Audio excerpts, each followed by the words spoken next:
Key West. Is it best, or is this a port to skip? Because it's just in Florida after all. Well, if you think this is a big blah cruise port, you're missing out. I hate to say it, but I see a lot of cruisers who will avoid itineraries with Key West, but they're missing out on a really great port of call. Let me share with you what makes this port unforgettable. Welcome to my cruise pod. I'm Melissa, a university professor who loves to cruise and who loves to talk ship. And today, since I just got back from there, I'm gonna share with you everything you need to know about Key West, Florida as a cruise port destination. I love Key West. I have never been in my life. I always wanted to go, and I got to cruise there on an MSC cruise about a year ago. And I just got back from my second visit. So I'll walk you through what to expect, how to get around, the top attractions you won't wanna miss, and of course, the burning question, where do you get the best key lime pie? First, let's talk about the Key West cruise port.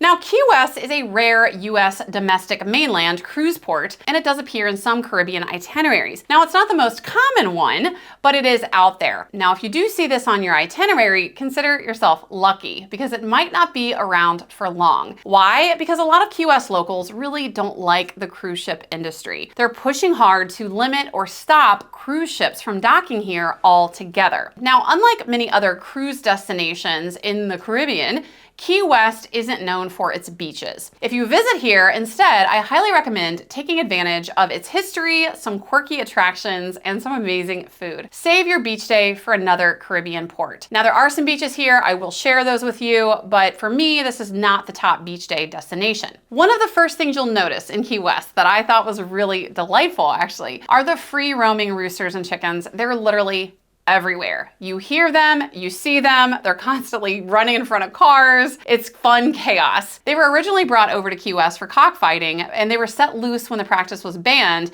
so they now roam freely on the island, protected by local laws. And if you love good Cuban food, you're in luck.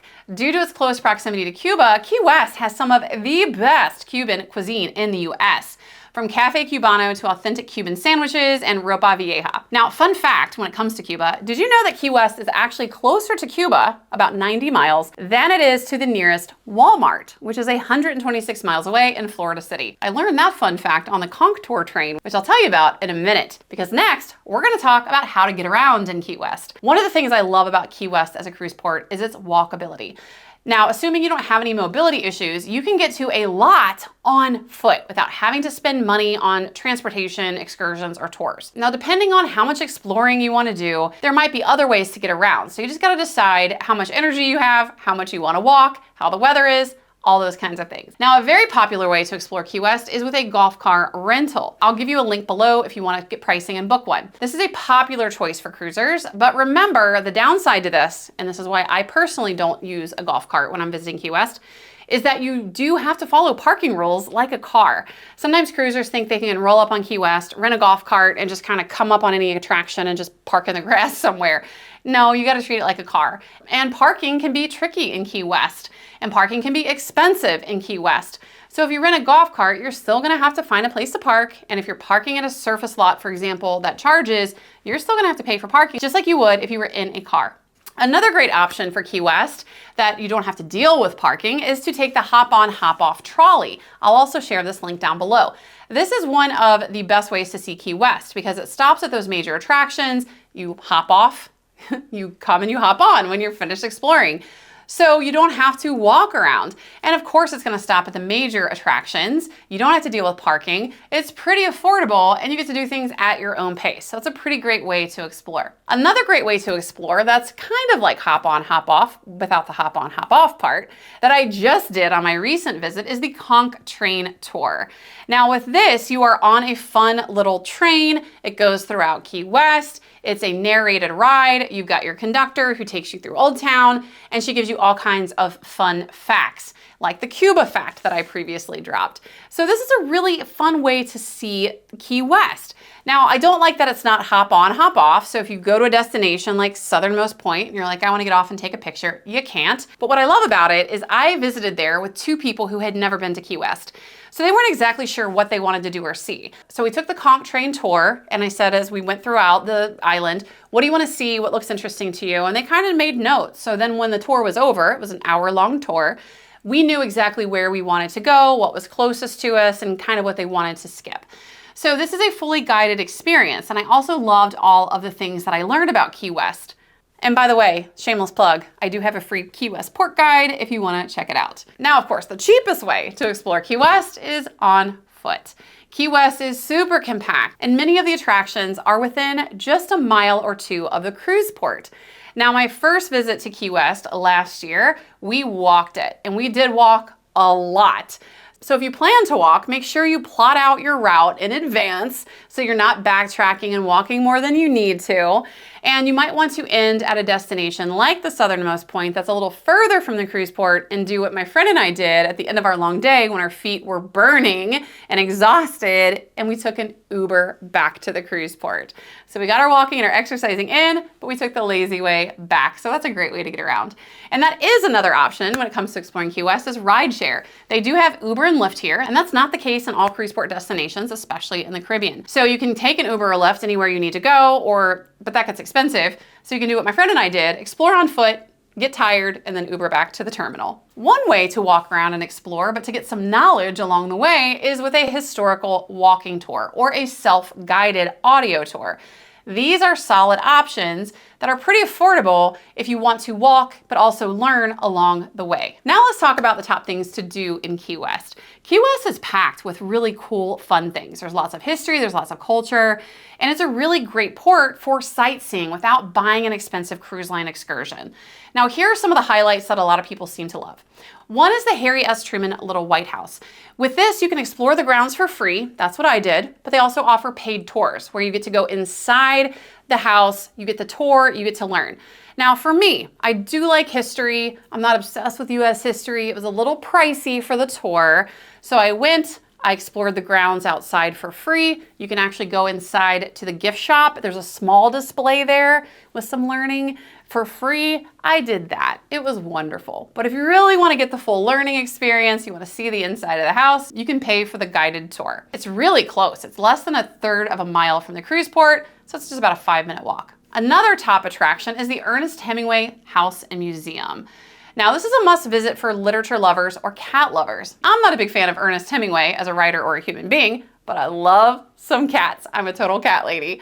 And when it comes to this is literally why my friend and I went. She also loves cats. So this is a historic home, obviously owned by Ernest Hemingway. And the real landmark here is that it features dozens and dozens of 6-toed polydactyl cats, many of which are descendants of Hemingway's original cat. It's less than a mile from the cruise port, and so it's roughly a 20-minute walk or just a short ride. But it's really cool to explore the grounds. I liked exploring the house, and I love seeing the cats everywhere, not just outdoors, but in the house as well. Now the big one is the Southernmost Point. This is one of Key West's most iconic photo spots. Now, before someone comes along in the comments, it happens every time, they like to be real smart and say, well, it's not really the southernmost point in the United States.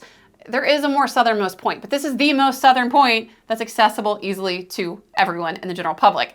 But this is a really cool photo spot. Now, if you go here, you're gonna see a very long line as everyone wants to get a picture in front of that iconic red and black and yellow buoy. My little pro tip, I do this all the time. I'll show you, I think the pictures still look great. It's just bot to the side, get your quick picture and keep it moving. You don't have to wait in line. I think the pictures look almost as good. You don't get the writing on the buoy, but who cares? Everybody knows what it is. Now this is a little further from the cruise port, but it's still not far. It's about 1.2 miles, so it's about a 25-minute walk. Another fun thing that I did on my first visit to Key West is the Key West Butterfly and Nature Conservatory. It's a really peaceful and serene glass enclosed sanctuary, just absolutely filled with butterflies. And there are some exotic birds like flamingos. It's really close to the Southernmost Point, so if you're going to that, you might want to consider a stop here. It's just like a couple blocks away. Admission isn't the cheapest, but I really did enjoy my visit. We were in and out in about half an hour, and the butterflies come and land on you, and it's just a really cool experience, and it makes for some great photos. Another option is the Mel Fisher Maritime Museum. This is a great stop for history buffs, and it showcases treasures and artifacts from various shipwrecks. It's located very close to the cruise port, about 0.2 miles, making it one of the easiest attractions to visit, just like the Truman White House. Now, there's not a lot of free things to do in Key West other than walk around and explore the coolness of it and all the gorgeous, fun, candy-colored buildings, but there is something you can do for free, which is the Key West Orchid Society. This is a free orchid exhibit where visitors can vote for the best of show. It's about 1.5 miles from the cruise port. It's actually right on Higgs Beach. We'll talk about beaches in a moment, but you can go in and see some pretty flowers. Now let's talk about some quirky Key West attractions that may not be the most popular, but I think are pretty fun and offbeat. One, and I learned about this on the Conch tour, I had no idea, is Books and Books. This is an independent bookstore owned by author Judy Blume. And my 80s child heart was so excited to learn that. I learned that on the Conch train tour. And as soon as we got off the train, my daughter and my niece who were with me, they love to read too. We had to book it straight to Books and Books to explore. It's only about 0.3 miles from the cruise port, so it's close. And I've heard that sometimes Judy Blume herself will be there working the register. Sadly, she wasn't there that day, but we really enjoyed our visit there. If you like spooky stuff, which I do, I like reading cats and spooky stuff, is Robert the Doll. This is a famously haunted doll housed at the Fort East Martello Museum. Now, this is further away. You're gonna need a taxi or rideshare. It's about 3 miles away, but if you want to see Robert the Doll, which inspired lots of great horror movies, it's worth a visit. Another kind of spooky adjacent thing is the Key West Cemetery. This is a historic cemetery that features some really fun and quirky headstones. One of them is the headstone of what was back in the day known as the local hypochondriac. And it says, hey, I told you I was sick. It's about 7/10 of a mile from the cruise port, so you can walk there. And of course, one of the great things to do in Key West is to sample the key lime pie. I also love key lime pie. And one of my best friends was with me on our first visit. We love key lime pie. We always watch the show Dexter, where there's a whole storyline about the perfect key lime pie. So the thing we were most excited about, next to the Hemingway cats, was to try the key lime pie. So we actually plotted out our own key lime pie tasting tour and hit up all of the spots. So I'm gonna share with you the best secrets when it comes to Key West key lime pie. The big one that's a social media sensation is Blue Heaven. It's famous for its mile-high meringue and the really cool vibe of the facility itself. I liked Blue Heaven. I thought it was really cool. There was live music. It was just kind of a chill hippie kind of vibe. And it's close. It's about a mile from the cruise port. But I will tell you, while their key lime pie looked amazing, I didn't think it tasted as great as some of the other options. The Key West Key Lime Pie Company is a great spot for a classic slice, and they do sometimes offer pie making classes, but it's hard to get to those when you have a limited call there and you have a short day. But it's about 0.3 miles from the cruise port. A new one that I didn't explore the first time, but I found on this visit, is the Cuban Coffee Queen. Now, I actually went there for coffee, and I'm a coffee snob. And I gotta say, I sailed on Celebrity. Celebrity, you got the worst coffee of every cruise line, period. It's terrible. So I was craving some good coffee, and Cuban Coffee Queen delivered. But it's not just coffee they're known for, but also their delicious key lime pie. There's actually a Cuban Coffee Queen housed in the little shopping area right by the cruise port. Matheson's is known for their oversized, super rich key lime pie. It's about 2/10 of a mile from the cruise port and also worth a stop as well. And surprisingly, one of the best key lime pie slices you'll ever eat is surprisingly at Publix. Yeah, the grocery store. Unfortunately, it's not walkable from the cruise port. You'll have to take a taxi there. I personally am not gonna take a taxi to a Publix, even though I love key lime pie. So I personally haven't tried the Publix key lime pie, but I've heard repeatedly that it's the best. Now, while I'm not a big fan of a beach day in Key West, if you are bound and determined to enjoy the beach on your visit here, you can. There are beaches.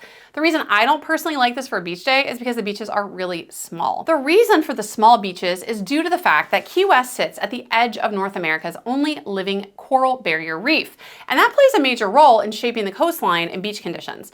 I also learned this on the Conch train tour. The reef is located about 6 to 7 miles offshore, and it basically acts as a natural barrier and a natural wave break. And that prevents large ocean swells from reaching the shore. Now, the good news about this is it means that the waters around Key West are typically really calm, and that makes them ideal for snorkeling, or if you have toddlers or little kids who can't handle aggressive waves, but just kind of want to splash around in the water, it's perfect for that. However, because of this protective reef system, Key West does lack those long, wide, scenic sandy beaches that you're gonna find in the other Caribbean cruise port destinations. The reef disrupts that natural sand deposition process, meaning that the island has very little naturally occurring beach areas. Many of the beaches that you see in Key West, like Smathers Beach, have been artificially maintained with some imported sand. Now, if you do love the beach and you're visiting Key West, probably your best option is a day trip to Dry Tortugas National Park. This is a remote island accessible by ferry. So it's gonna take up pretty much all of your port day. You're gonna book it through the cruise line or you can book it independently. I'll give you a link below so you can check out pricing. It is known for being absolutely stunning, featuring crystal clear water and pristine white sand, and not imported fake sand, but actual sand. Now, it can be difficult to visit Dry Tortugas